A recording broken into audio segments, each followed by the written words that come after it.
شعیب نے زہری سے خبر دی۔ انہوں نے زہری سے پوچھا، کیا نبی کریم صلی اللہ علیہ وسلم نے صلاۃ خوف پڑھی تھی؟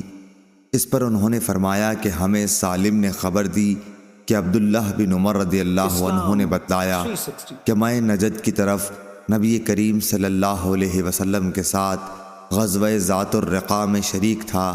دشمن سے مقابلے کے وقت ہم نے صفیں باندھی۔ اس کے بعد رسول اللہ صلی اللہ علیہ وسلم نے ہمیں خوف کی نماز پڑھائی، تو ہم میں سے ایک جماعت آپ صلی اللہ علیہ وسلم کے ساتھ نماز پڑھنے میں شریک ہو گئی اور دوسرا گروہ دشمن کے مقابلے میں کھڑا رہا۔ پھر رسول کریم صلی اللہ علیہ وسلم نے اپنی اقتداء میں نماز پڑھنے والوں کے ساتھ ایک رکوع اور 2 سجدے کیے۔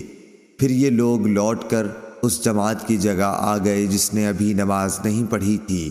اب دوسری جماعت آئی، ان کے ساتھ بھی آپ نے ایک رکوع اور 2 سجدے کیے۔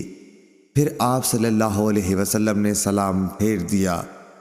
اس گروہ میں سے ہر شخص کھڑا ہوا اور اس نے اکیلے ایک رکوع اور 2 سجدے ادا کیے۔ صحیح بخاری حدیث نمبر 942۔ یحییٰ نے بیان کیا، انہوں نے کہا کہ ہم سے ابن جریح نے بیان کیا، ان سے موسیٰ بن عقبہ نے، ان سے نافع نے، ان سے عبداللہ بن عمر رضی اللہ عنہ نے مجاہد کے قول کی طرح بیان کیا کہ جب جنگ میں لوگ ایک دوسرے سے گٹ جائیں تو کھڑے کھڑے نماز پڑھ لیں۔ اور ابن عمر رضی اللہ عنہ نے نبی کریم صلی اللہ علیہ وسلم سے اپنی روایت میں اضافہ اور کیا ہے کہ اگر کافر بہت سارے ہوں کہ مسلمانوں کو دم نہ لینے دیں تو کھڑے کھڑے اور سوار رہ کر جس طور ممکن ہو اشاروں سے ہی صحیح مگر نماز پڑھ لیں۔ صحیح بخاری حدیث نمبر 943۔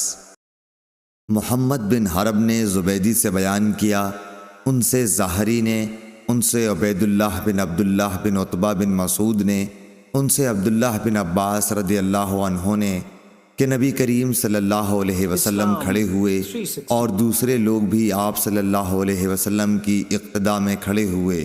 حضور صلی اللہ علیہ وسلم نے تکبیر کہی تو لوگوں نے بھی تکبیر کہی۔ آپ صلی اللہ علیہ وسلم نے رکوع کیا تو لوگوں نے آپ کے ساتھ رکوع اور سجدہ کر لیا تھا۔ وہ کھڑے کھڑے اپنے بھائیوں کی نگرانی کرتے رہے اور دوسرا گروہ آیا جو اب تک حفاظت کے لیے دشمن کے مقابلے میں کھڑا رہا۔ بعد میں اس نے بھی رکوع اور سجدے کیے۔ سب لوگ نماز میں تھے لیکن ایک دوسرے کی حفاظت کر رہے تھے۔ صحیح بخاری حدیث نمبر 944۔